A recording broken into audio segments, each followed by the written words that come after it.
Shame. Man.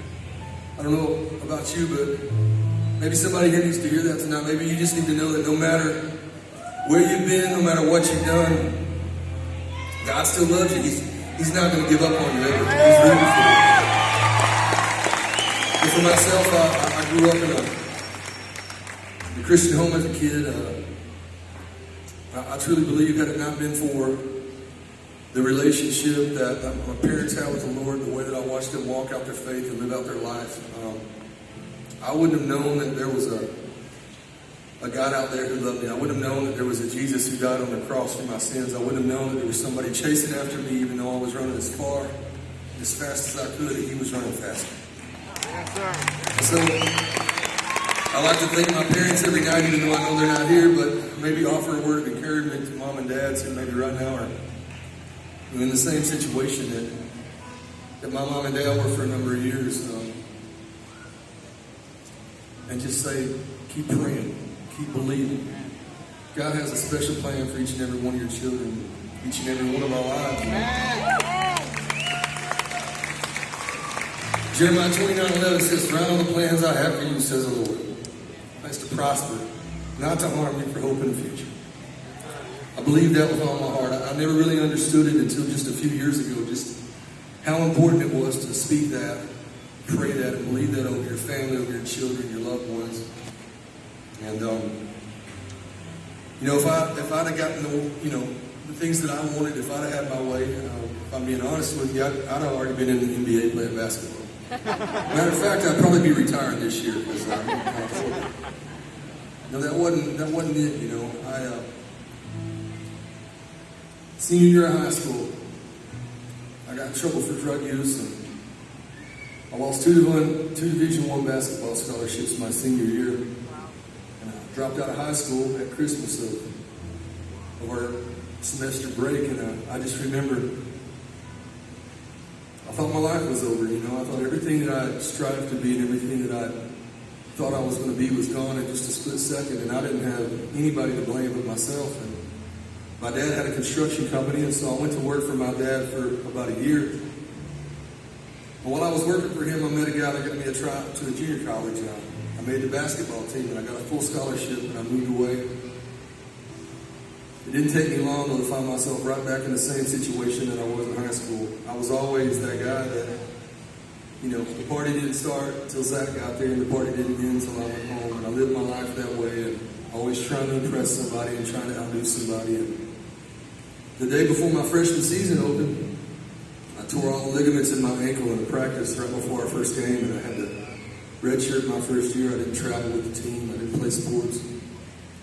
My roommate had a guitar that looked almost identical to this. It was sitting in the corner of our apartment, and I'll never forget the first time I picked the guitar up. I was just picking it up to try to have something to do, and I'll never forget when I held the instrument in my hand thinking that there was something that I was supposed to be doing with this. I sat on the edge of the bed for a year and taught myself how to play guitar, and I fell in love with music. And by this time, I was already living the lifestyle that I thought you needed to live to be a rock star. And I was like, you know what? Forget basketball. I'm going to be a rock star. They party all the time. And so I created this completely different person, this completely other image, in this guy that I tried to live up to for a number of years. And I struggled for about 15 years of my life. And in 2012, I was getting ready to leave for a month-long tour to Europe, and my wife was pregnant with our daughter, who's almost 10 years old. And I'll never forget, she said, "Zach, you can't make some changes for your family. We're not going to stick around and watch you kill yourself. I'm not going to do this." I knew I wasn't strong enough to do that on my own. I knew that I couldn't because I tried before. I started thinking about this Jesus that my parents taught me about. A week into that tour, I was riding on a bus, and I was reading a book, listening to some music. I had headphones on, and I was staring out the window. We were driving across Spain. I took my headphones off, and I closed my book, and I was just looking out the window, and a guy driving a radio starts scanning radio stations, and I hear this song called "Redeemed" by Big Daddy Weave come across the radio.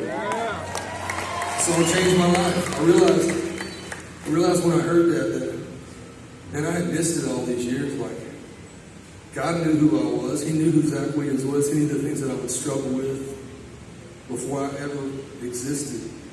That's why he died for me. That's why he died for you. And I realized in that moment that he sees us in a way that we'll never be able to see ourselves.